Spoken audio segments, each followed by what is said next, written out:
ब्रह्मचारिणी नाम भी पार्वती का ही है। शैलपुत्री भी पार्वती है और ब्रह्मचारिणी भी पार्वती है। ब्रह्म में जो विचरती हैं, ब्रह्म का एक अर्थ तप भी होता है। तपश्चारिणी, केवल ब्रह्मचारिणी नाम नहीं है आज, तपश्चारिणी भी नाम है। जो जानते हैं वो समझते हैं, जो शास्त्र को पढ़ते हैं वो जानते हैं। द्वितीय ब्रह्मचारिणी नहीं, तपश्चारिणी भी है। दूसरा नाम तपश्चारिणी भी है इनका। तपस्या ही जिनके जीवन का व्रत हो, कई कई हजार वर्ष तक केवल बिल्व पत्र खाए, फिर सूखे बिल्व पत्र खाए। छोटी सी बालिका, नन्ही सी गौरी पार्वती, और ऐसी तपस्या आज तक कोई नहीं किया। ऐसा ब्रह्मचर्य का जीवन भी किसी ने पालन नहीं किया। इतना मन ब्रह्म में किसी का विचरण नहीं किया। इसलिए इन्हीं पार्वती को ब्रह्मचारिणी माता भी कहते हैं। शैलपुत्री भी यही है और ब्रह्मचारिणी भी यही। नाम अलग अलग हैं, गुण एक पार्वती के अंदर नौ दुर्गा के समस्त गुण हैं, एक जानकी के अंदर नौ दुर्गा समाहित है, राधा रानी के अंदर नौ दुर्गा समाहित है, अलग नहीं है। तो ब्रह्मचारिणी भी माता पार्वती को ही कहते हैं। इसलिए मैं कहता हूं कि नवरात्रा की व्याख्या कभी गुरु परक आज तक हुई ही नहीं है। यह पता ही नहीं कि नवरात्रा का मूल भी गुरु प्रेम से जुड़ा हुआ है। अब भी सिद्ध नहीं हो रहा तो तुम मूर्ख हो, तुमको कैसे करें। वो तपस्या भी पार्वती जी शिव की प्राप्ति के लिए नहीं, गुरु आज्ञा से कर रही हैं। यह बात तब प्रमाणित हो गया जब शिव जी ने इनकार कर दिया कि मैं विवाह नहीं करूंगा। पार्वती जी ने कहा मेरा कोई उद्देश्य आप नहीं हो, मेरा उद्देश्य मेरे गुरु की वाणी है, आप करो ना करो आपकी मर्जी। हाँ, इतना पक्का है मेरे गुरु जी के मुख से निकला है यह बात, तो मैं करोड़ों जन्म तक आपका इंतजार करूंगी तपस्या करते करते।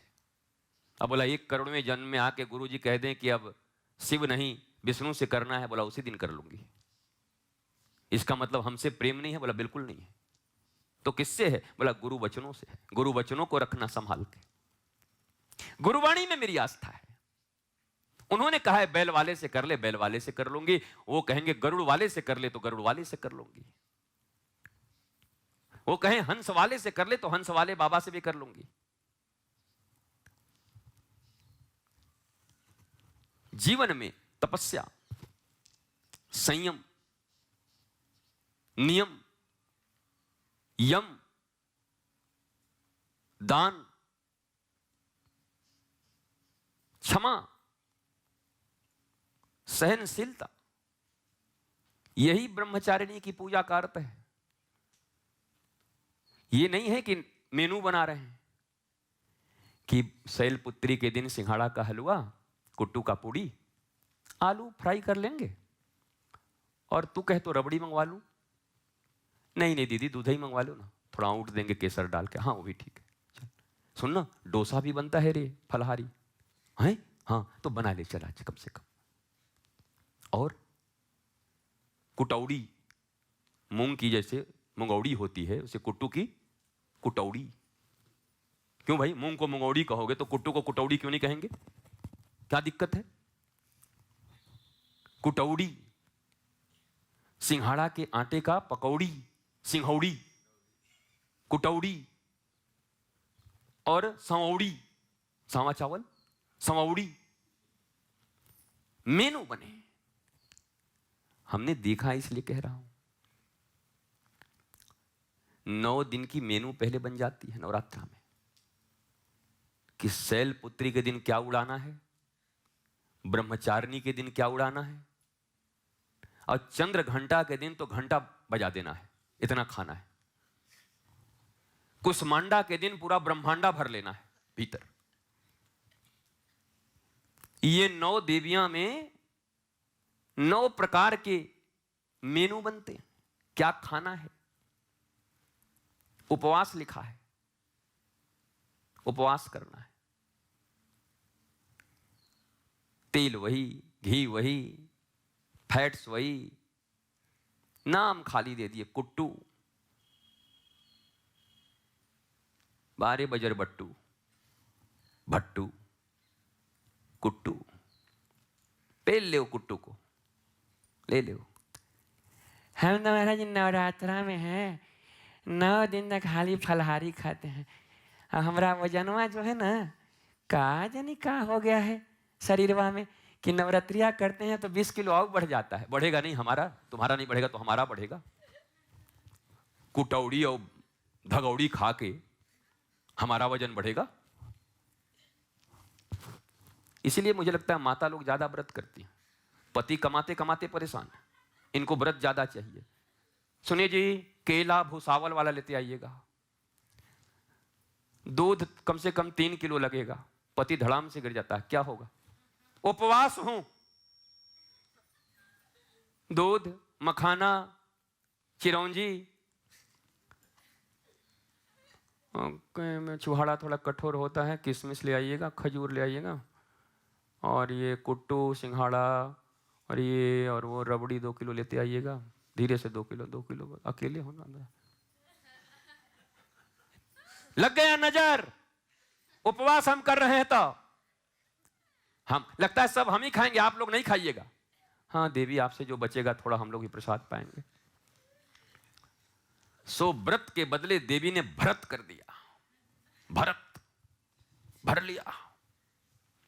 आधा किलो रबड़ी खाई, 12 केला ठूसी, कुटौड़ी सिंघौड़ी पेली, खाई जा रही है दिन भर,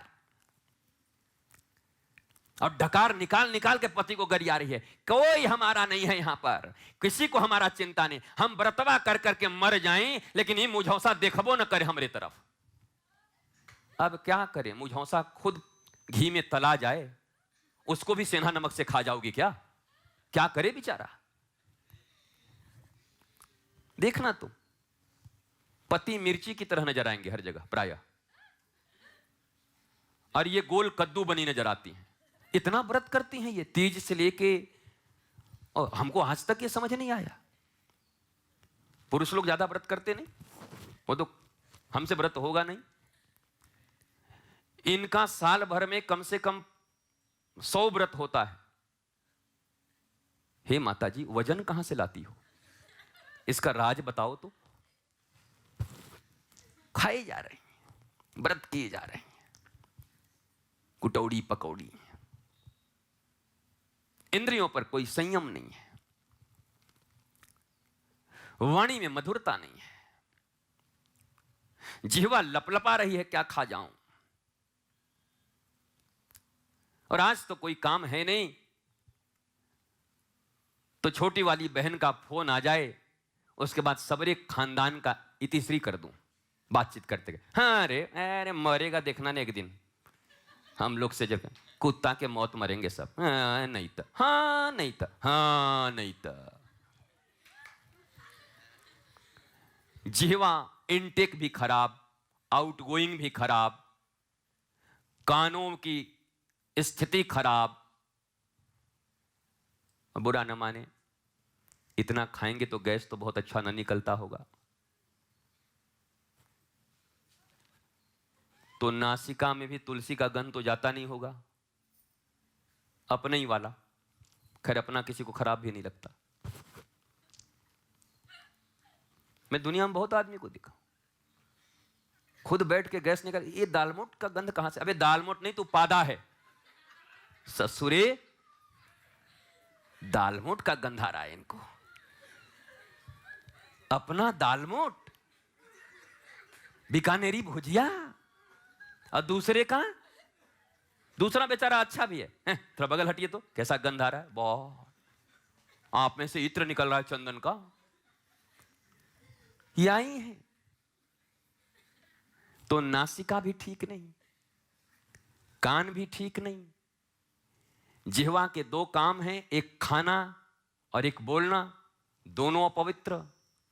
ठूस रहे हैं, बोल रहे हैं निंदा, कोई इंद्रियां शुद्ध नहीं।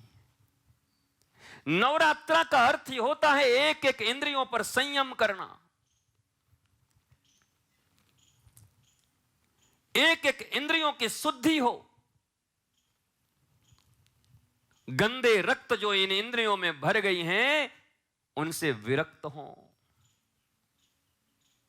साधु संत महंत हो।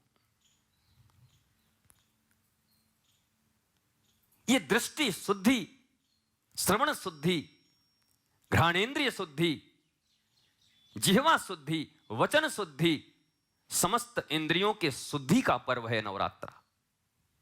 सारी इंद्रियां पवित्र हों, उच्चतम शिखर पर हों, इसके लिए नवरात्रा है। देखो,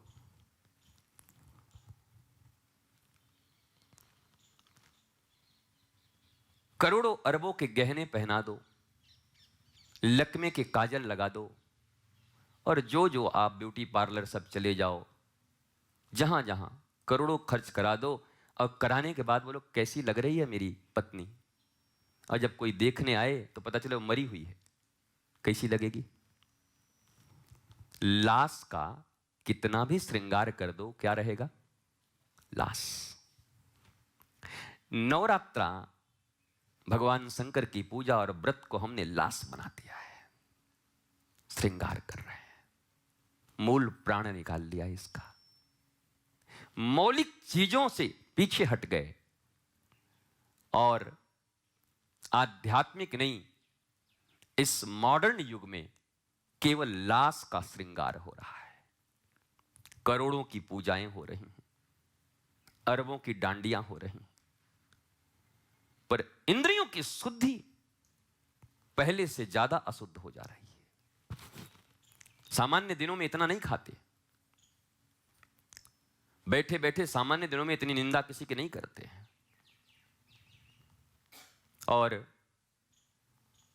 सनातन धर्म है, बोलना अच्छा नहीं लगता, मैं सनातन धर्म की गौरव पर ज्यादा बात करता हूं, कोई कमी कहना अच्छी नहीं लगती, बड़ी भारी हृदय से कहना पड़ता है,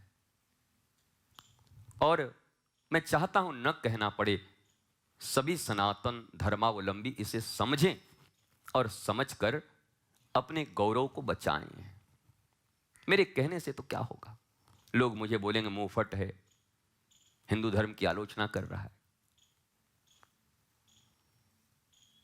अब मैं आपसे एक बात पूछूं, आपका बेटा नालायक और आवारा है, आप क्या करोगे? क्या करोगे? सुधारोगे कि नहीं? कोशिश करोगे कि नहीं? बोलोगे कि नहीं? हमारा बेटा, हम कुछ नहीं बोलेंगे, मरना है तुम्हें रावण के हाथों मरो, हमें क्या करना है। धर्म का प्रेम ही हमारे भीतर कूट कूट कर भरा है, अपनी सनातन परंपरा का, इसीलिए कभी कभी मुख से निकल जाता है कि इन सब का त्याग करो, वो गौरवशाली क्षण फिर भारतवर्ष का लाओ, विश्व गुरु बनाओ, केवल शो ऑफ मत करो, केवल दिखावटीपना ना हो, प्राण बचे रहें फिर सुंदरतावत, फिर सजाओ। बचा हुआ आदमी अगर सजे तो सुंदर लगता है, लाश कैसे सुंदर लगेगा? गंध आ जाएगी 2-4 दिन के बाद। और बाकी पंथ के बारे में तो हम कहेंगे नहीं, पहले से गंधित है, दुर्गंधित। सनातन में सुगंध है, पर इसकी सुगंध की रक्षा करनी होगी। नवरात्रा का व्रत, पूजा हमें यही संदेश देता है। मां ब्रह्मचारिणी की पूजा विधि विधान कर्मकांड से करना उतना ही जरूरी है, पर उससे भी ज्यादा जरूरी है ब्रह्मचारिणी के अर्थ को समझना और ब्रह्मचारिणी के गुणों को अपने भीतर आधान करना, तब जाके मां ब्रह्मचारिणी की पूजा सफल होगी, वरना ये नवरात्रा आते जाते रहेंगे। और पंडित जी आएंगे और प्रथम शैलपुत्री ब्रह्मचारिणी कुसुमांडा हो, और उसके बाद केला और रबड़ी ढकेलो, हो गया पूजा। ऐसे नहीं चलता। ब्रह्मचारिणी के अर्थ समझो, और उन माता ब्रह्मचारिणी पार्वती की तरह गुरु भक्ता बनो, इंद्रियों की शुद्धि करो, तपस्या करो, सहनशील बनो। जीवन के किसी भी अवस्था में घबराओ मत, माता पार्वती की तरह। बच्ची हैं छोटी सी, फिर भी कोई घबराहट नहीं। सांप आते, बिच्छू आते, कांटर आते, शेर आता, दहाड़ लगाते, राक्षस आके डराते, पर माता अपने गुरु के वचनों पर बैठी हुई, भूख प्यास उपवास में इंद्रियों की शुद्धि कर रही।